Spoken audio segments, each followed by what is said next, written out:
Hello, everyone, and welcome to today's session Proactive Protection Applying Threat Intelligence to Emerging Tech Trends.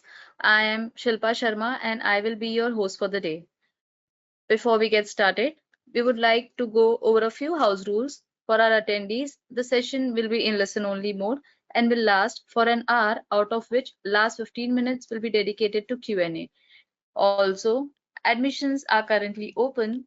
For further details about our courses, please visit our website www.eccu.edu. Our speaker for today's session, Alameen Karim Merali. He is a Tanzanian information security expert and public figure hailing from Arusha, Tanzania. He has obtained several cybersecurity certifications from EC Council, CHFI from Cybrary, CompTIA A+, and ITF+. Currently, he is pursuing an ISC2 CC. He is well known for his cybersecurity publication on ResearchGate and articles. His written on Medium and Substack, which mostly focus on topics such as cybercriminal, in-depth malware analysis, threat intelligence, and more. Some of his articles on hacking have inspired the information security community and have provided him with notability in the field. Alameen is a hacking instructor at Udemy, having instructed part of the CEH version 12 content in his course on hacking mobile devices as well. Currently, he is pursuing a BSc degree in computer science from UO People, alongside pursuing the CompTIA Network Plus and Security Plus certifications. Without any further delay, I would hand over the session to you, Alameen. Yes, thank you very much. Can you please turn to the next slide? All right, so talking about the emerging tech trends, we need to talk about examples of these emerging tech trends. We're going to be talking about sustainable aviation fuel, Internet of Things, blockchain applications, the metaverse, generative and explainable artificial intelligence, automated machine learning, which is also part of AI, 3D printing, spatial computing, 5G networks, homomorphic encryptions, and we're going to talk about how we can implement threat intelligence to secure all of these parts of the emerging tech trends that we're going to discuss here. And what cyber threat intelligence basically is data collected to understand the threat actors' motives, targets, and attack behaviors so that you can be able to actually protect yourself against these attacks, and also to disseminate the information out there so that people can be able to understand how these attacks happen and defend themselves as well. Please turn to the next slide. All right. So applying cyber threat intelligence to sustainable aviation fuels, the first thing we need to ensure is the supply chain cybersecurity. This is very important because if anything in the supply chain is compromised, and it could actually lead to very devastating situations. For example, if it is any kind of attack in the supply chain, it could lead to the fuel being infected with some kind of dirt or material that is not supposed to be present there, and therefore destroy the way how the fuel is supposed to operate, or even mix some other substances that are not supposed to be there in the fuel. So what we need to do that in order to actually protect the enterprise for the aviation fuels is we need to apply the infrastructure protection using robust encryptions. Encryption is the first method, and then we need to attempt vulnerability scanning, patch those vulnerabilities, implement IDS and IPS systems anywhere where necessary, if possible even zero trust security is necessary there. And zero trust would actually mean that you would be applying the IDS and IPS to every part of where your network actually starts, let's say before a firewall or before another computer, before another system. So you just establish the protection everywhere there, so that anytime a threat actor comes there, it is detected, and therefore you'll be able to prevent that attack. And anytime through the dissemination of intelligence, you can be able to actually spread this information and get it known out there, so that people can be able to know as well how they can be able to defend against these attacks. So let's say, for example, if you manage to actually find a vulnerability that is there, and you manage to get it reported, then that will be able to actually if you are able to actually disseminate that intelligence, then you'll be able to patch it. Other people will be able to know about it, and they'll be able to patch it as well. Please turn to the next slide.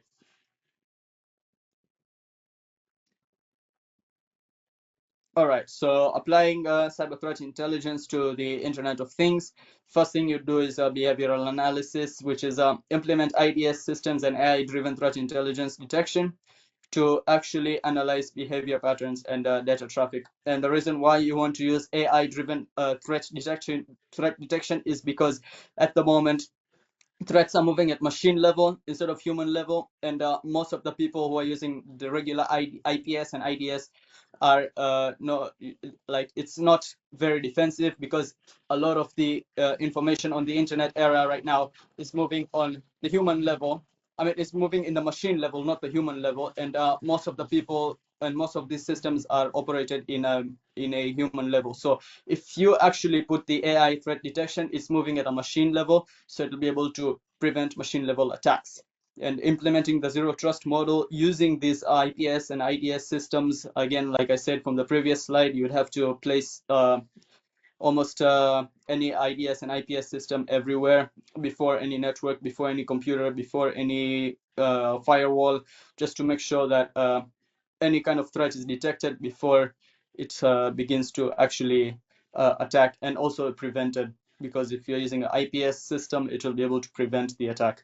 Gathering information from threat intelligence feed for like online forums, IOCs from viruses. Let's say, for example, if you find out that something is malware, you can be able to turn it into a hash, and then check the hash inside of the virus total, and then it'll tell you what the threat is about. Or any kind of threat intelligence engine also can tell you by the hash what that hash is about, or you can even upload anything you suspect is malware there, and they can tell you what it's about.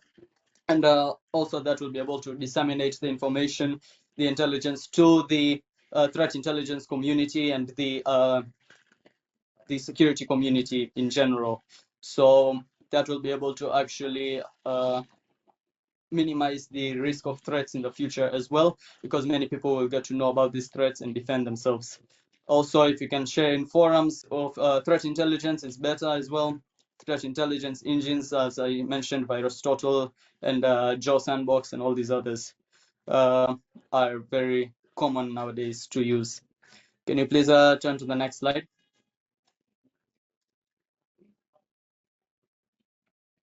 Okay, so applying cyber threat intelligence to blockchain applications, you have to keep up with the news on in relation to cryptocurrency fraud, and that is because most of the cyber threat intelligence for cryptos are normally disseminated online on the platform for the cryptocurrencies, and that's where you'll be able to get on-time information about any fraud that's happening and be able to defend yourself. So anything that's there from threat intelligence communities, and you'll be able to understand what's going on.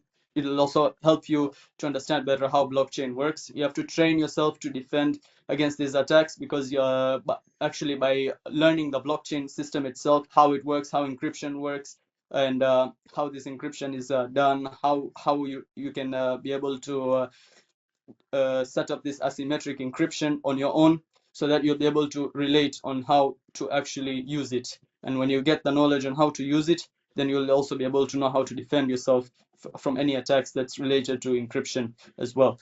And securing your private keys with a password is also a good option, and enabling 2FA in your blockchain accounts. For example, if you have a Coinbase account, it's best you enable 2FA.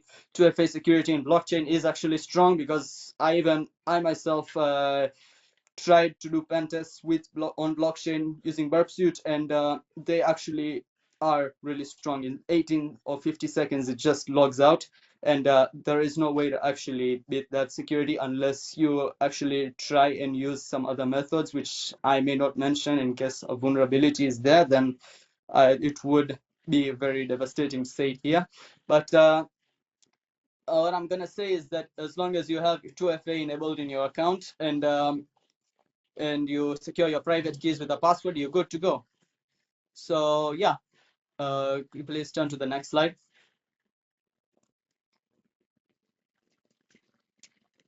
Okay, so applying cyber threat intelligence to the metaverse. So, first of all, you'd have to actually learn about the metaverse cybersecurity. That is to be aware of the malware, the phishing, the ransomware attacks. Because when you're in the metaverse, it's like you are in the world itself, in a different world.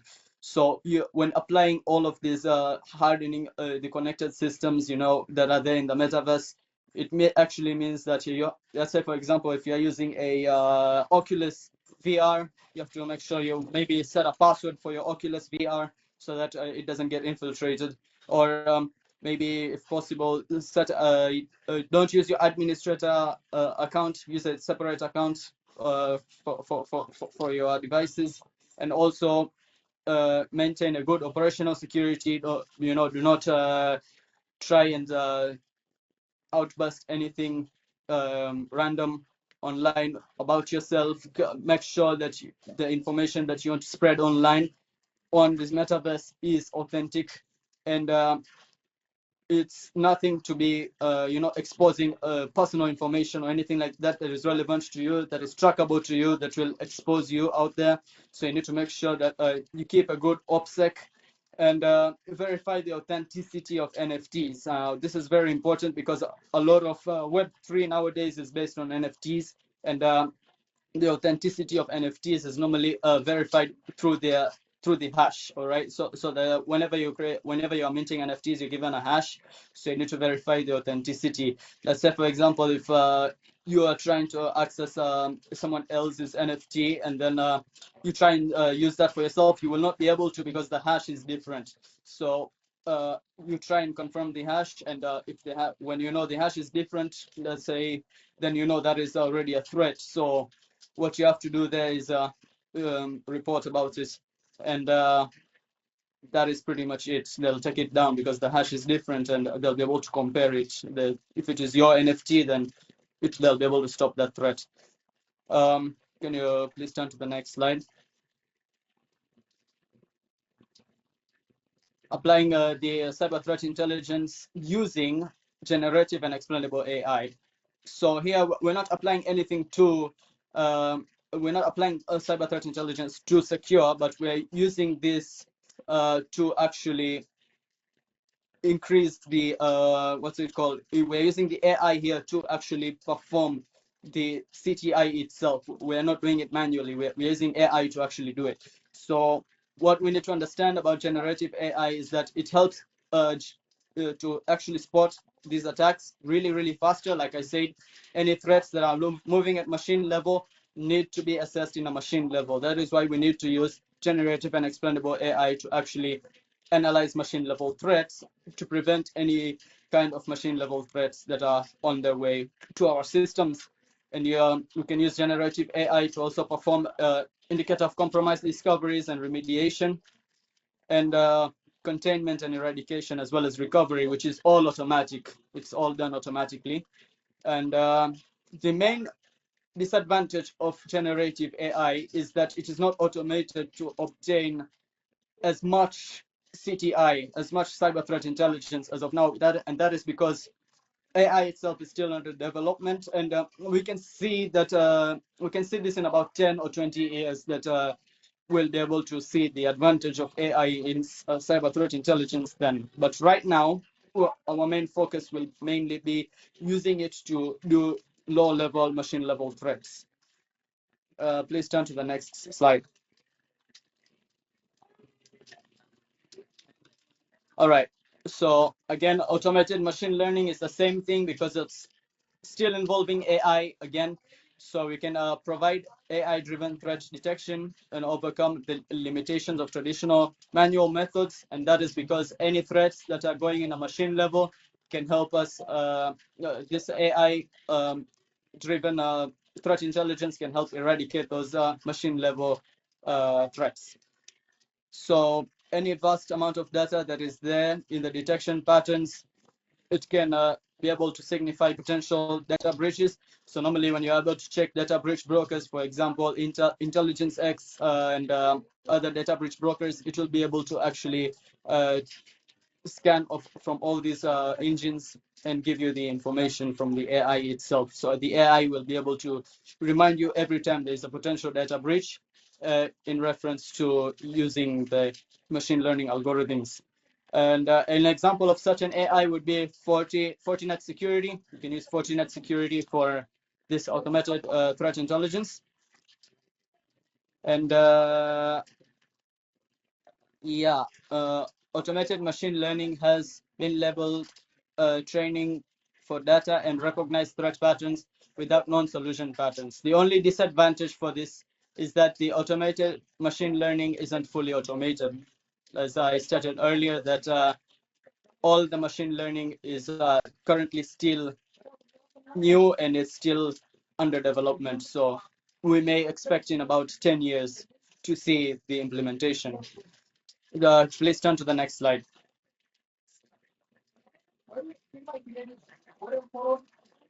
Okay, so applying cyber threat intelligence to 3D printing. So hardening your printers systems and printers, so you can harden your computer, not use your normal user account and user admin account for only specific purposes. Use your normal account for normal operations. Encrypt the 3D models. Be sure that any 3D model you have in your computer is encrypted. Obviously, you can be able to save it in a drive with VeraCrypt or anything like that to make sure that no one else can infiltrate it. And avoid sharing 3D models online unless you have copyrighted them to avoid the theft and any intellectual copyright. And ensure that you have encrypted and secure channel for printers. So printer best port would be 443, that is HTTPS. And if you're printing in the cloud, please consider physical security measures to protect yourself and assess your printer room for any unauthorized persons that are not supposed to be there. Please turn to the next slide. Okay, so applying the cyber threat intelligence to spatial computing. One thing we need to make sure is to implement proper access control, authentication, and encryption to ensure that the data is secure. So access control, whether it be mandatory, role-based, or any kind of access control, make sure it's implemented properly, and make sure there's no privilege creep or anything like that. Make sure your authentications are placed in a proper manner, and make sure that your encryption is there to ensure that that the data is secure. So you can use VeraCrypt, can use BitLocker to encrypt your drives and make sure that your data is secure that way. Any kind of malicious attacks requires regular security assessments, patch management, and user education to educate users on the issue of data breaches, unauthorized access, and manipulation of AR overlays. So what we need here is to make sure that any kind of user education is being taught to the people as well, which is necessary. And data breaches, of course, we need to use strong encryption, change password frequently, make sure we are using IDS and IPS systems frequently on the system, and zero trust security as well, as stated earlier. Please turn to the next slide. All right, so applying cyber threat intelligence to 5G networks. So we're going to use generative AI and automated AI learning for threat detection within the 5G networks to make sure that all the 5G networks are secure from any machine level threats. And then keeping up with the trends of cyber threat intelligence on 5G from forums and different threat intelligence sites online. So this is important as well to make sure that you are aware of any threat of any threats that are out there, so that you'll be able to learn how to secure yourself from them, and perform the necessary risk assessments and analyze the network packets from tools such as Wireshark. This will help in identifying any suspicious patterns on network entry attempts in order for you to secure yourself from them, and in order for you to implement the right ports within your network to make sure that that insecurity doesn't happen again. Use a man-in-the-middle packet captures tools to analyze any kind of suspicious anomalies within the network.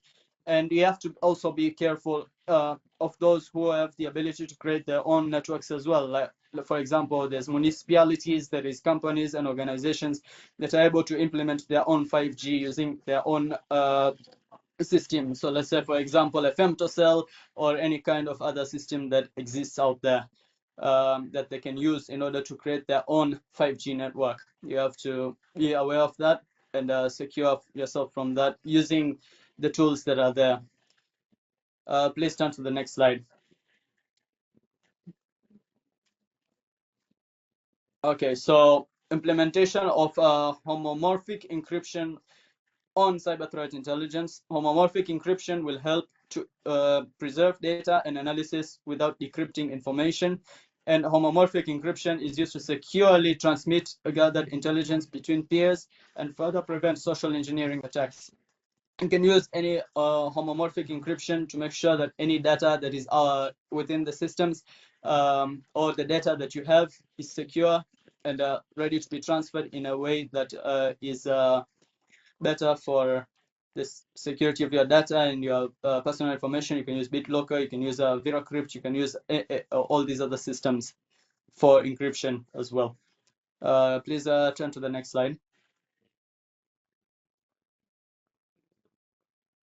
Okay, so you can manually implement cyber threat intelligence as well. This is the last slide, by the way, and we're just trying to save time here, so this will be the last slide for us. The malware analysis is the first step that we're going to do.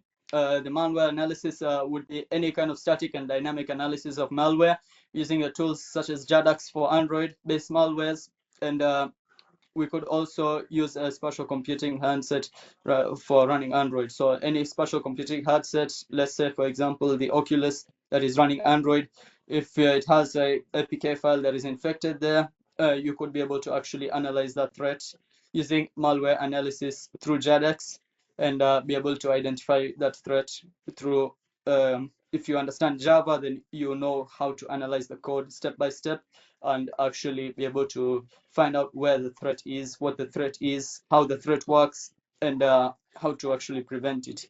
Also, indicators of compromise, hash values, as stated earlier, can be implemented into threat intelligence engines to actually give data about that threat. So, for example, any kind of hash value that is related for any malware can be put in VirusTotal and it will reveal information about the threats that are there within the VirusTotal engine. And any kind of threat that is there, you can also Google it using the indicator of compromise and it will give you information about that threat so you can be able to defend yourself against it. Implement hardening and strong encryption to ensure full-time security. And then, as stated earlier, I've already explained hardening and I've already explained encryption.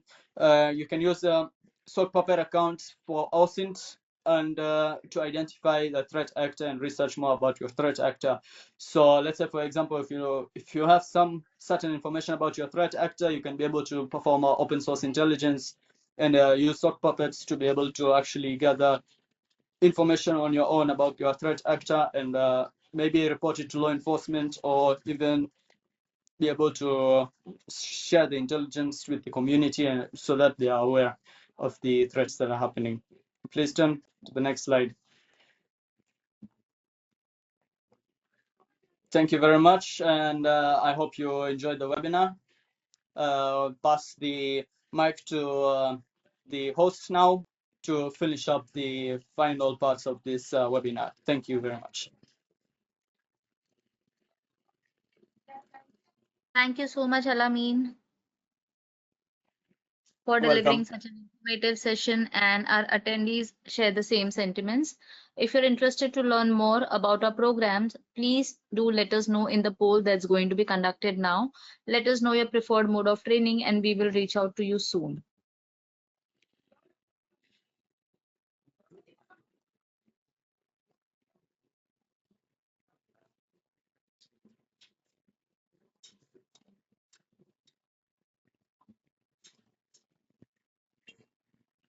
Also, an important note, admissions are presently open. For comprehensive details regarding our courses, kindly visit our official website www.eccu.edu.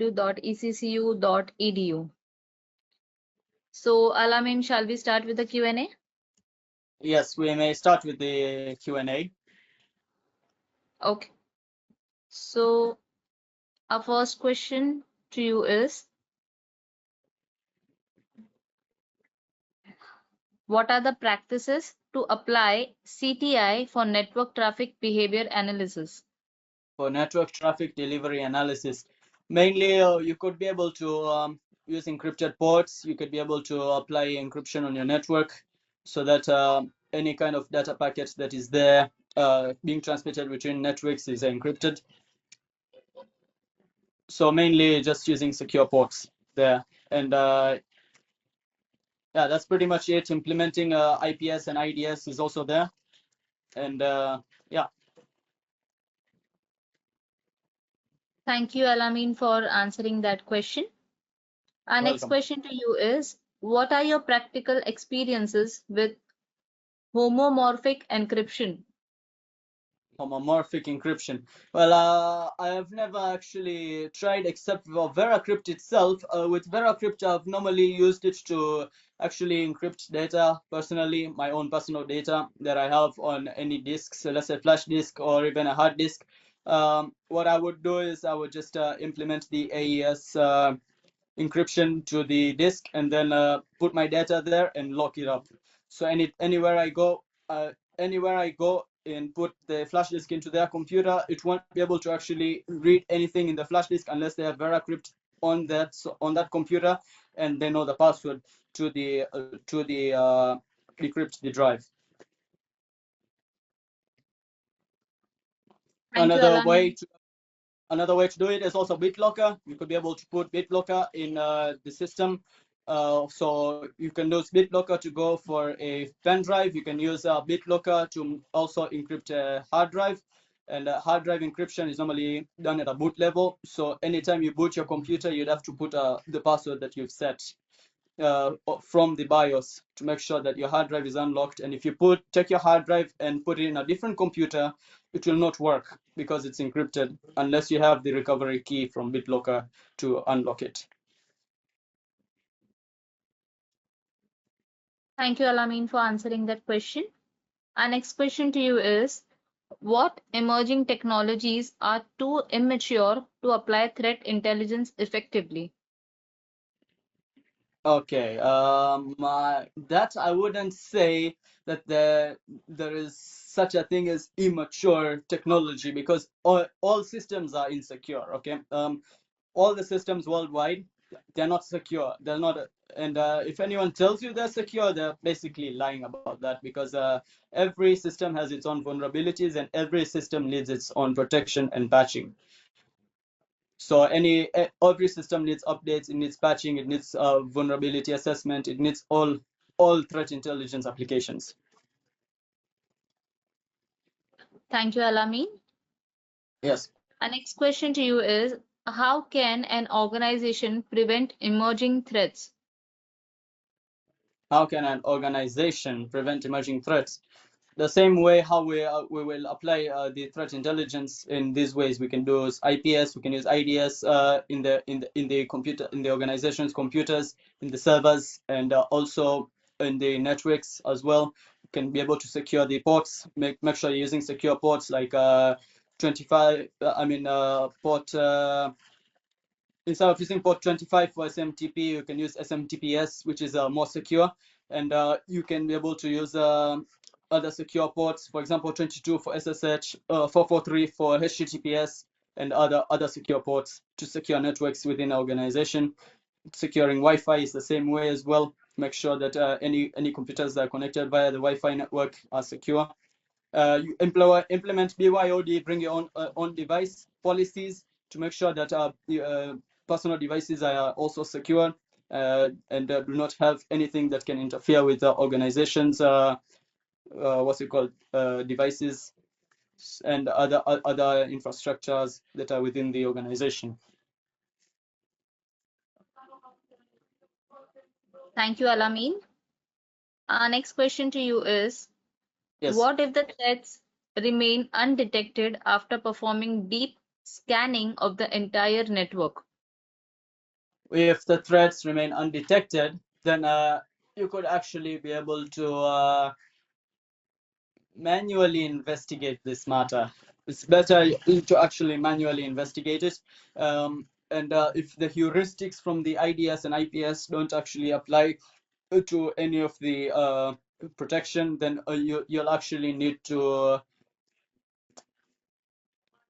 be able to find a different way to analyze the threat. So first of all, it would be manually checking for any rootkits, manually checking for any kind of infection in the systems, manually, be able to actually check what's going on, or any kind of symptoms that are there will be able to actually even tell you there's something wrong with the computer, even if the detections are not detecting it. Symptoms will be able to tell you that there's something wrong. So maybe checking the task manager, and if it's a rootkit, maybe checking the process explorer, which is by sysinternals, to make sure that any of those listed apps maybe might contain the rootkit. Maybe even checking the sysinfo32.exe to check if any of the services are suspicious there. So you'll have to actually manually investigate the matter. Thank you, Alameen. Yeah. Our next question to you is, how well is threat intelligence effective when we have EDR and next-gen solution? Is this really required? Yes, threat intelligence is required because endpoint detection and response also involves threat intelligence itself, since all the information within threat intelligence can be gathered from an endpoint detection and response. The data that is collected from EDR is basically threat intelligence itself. Thank you, Alameen. Our next question to you is, how can current security tools detect and protect from new, never before seen threats to new, never before seen technology? Okay, so as I said earlier, that I don't think it's possible that every new threat can be detected. Like I said, most of the systems are all under development at the moment. So that would mean that there needs to be manual inspection as well that needs to be performed to make sure that the systems are under defense. Thank you, Alameen. Our next question to you is, what is the most sophisticated threat related to cutting edge technologies? The most sophisticated threat relating to cutting edge technologies, I would say mostly it would be any kind of threats relating to scams, any kind of threats relating to 5G, or any kind of threats relating to phishing attacks and the social engineering attacks. Mostly social engineering attacks because anything that has to come has any access that has to come to a computer has to happen from a person first. The person has to give the access or the ability to the threat actor in order for that threat actor to actually infest the system. So it's normally a social engineering that actually takes place first, and then when that social engineering happens, that is when the attacker now knows what he's supposed to do, and then he'll be able to infiltrate the system. So it's mostly just the social engineering attacks that are a very big threat nowadays, which require user education at most times. Excuse me. Thank you, Alameen. Our next question to you is, what's the approach in using threat intelligence to emerging tech trends? What is the? What's the approach in using Yes. threat intelligence to emerging tech trends? The approach to using threat intelligence to emerging tech trends is mainly to help secure the emerging tech trends that are happening. So let's say, for example, with aviation fuel, we'll be able to secure how the distribution of fuel is happening, make sure that the fuel is not contaminated, and make sure that that fuel is actually checked before it's distributed abroad or to aviation industries. And also, let's say, for example, protecting our 5G network to make sure that your network is not sniffed, your network is not, your data is not stolen by threat actors and stuff like that. So it mostly involves us securing the digital infrastructures that are around us. Thank you, Alameen.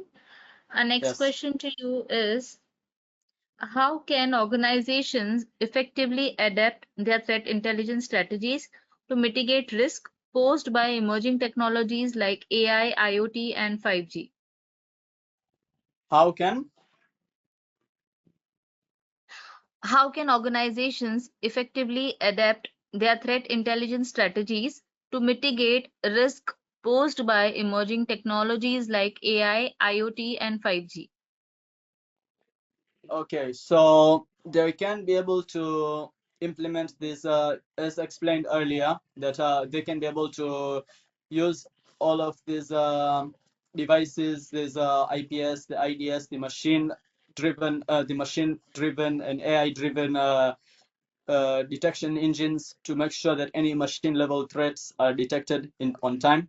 And in reference to Internet of Things, is the same thing as well.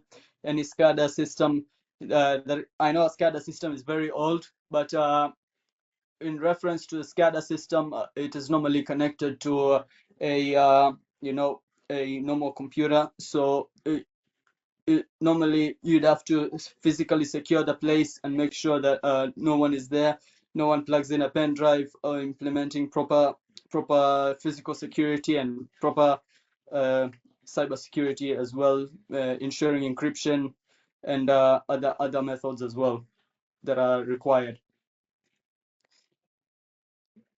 Thank you, Alameen.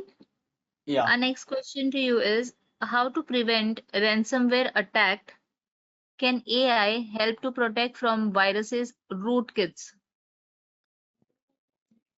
AI can help detect from viruses and rootkits. Yes, they can. IDS and IPS, normally what these do, any kind of AI-driven IPS or IDS system can be able to detect and prevent the malware from infesting the system. And AI-driven technologies with malware scanning and analysis and real-time analysis can be able to actually be able to defend as well. Thank you, Alameen, for answering those questions. Yes. Okay. Can you give a small message to our audiences, please? Yeah, I can leave a small message to your audience, to the audience, and to cybersecurity. I would recommend that if you're a beginner in cybersecurity, then you need to start with networking. So learn about networking and learn about the basics first before you actually jump into the senior field. Like even the CISSP itself, they cannot certify you unless you actually have a 5 years experience, which is what I'm mainly aiming for as a junior cybersecurity specialist. And the main thing that you need to do if you want to actually make it to the senior cybersecurity is gain experience, gain your knowledge, spend your time doing the research, giving out research if possible, and actually be able to implement these measures in an appropriate way. Learn about the laws on the cyber laws that are online, the cyber laws in your country, the cyber laws that are implemented by your government to ensure that any kind of work that you're doing is completely legal and is completely with the law as well. So even with OSINT itself, if you're going to use OSINT, you have to make sure that you follow the OSINT laws in your country, because it's not the same in every country. Some countries may use OSINT, but they need a special way in how they can use it. Some stuff in OSINT in some countries are restricted. Some stuff in OSINT in some countries are allowed to use. So you need to learn how to actually be able to use this according to the law. In other words, is what I'm trying to say. So be sure that you are following the law in your country, and be sure that you are actually taking your time to study everything accordingly, so that you can get to the role of where you want to reach to. Thank you so much, Alameen, for your message to our audiences.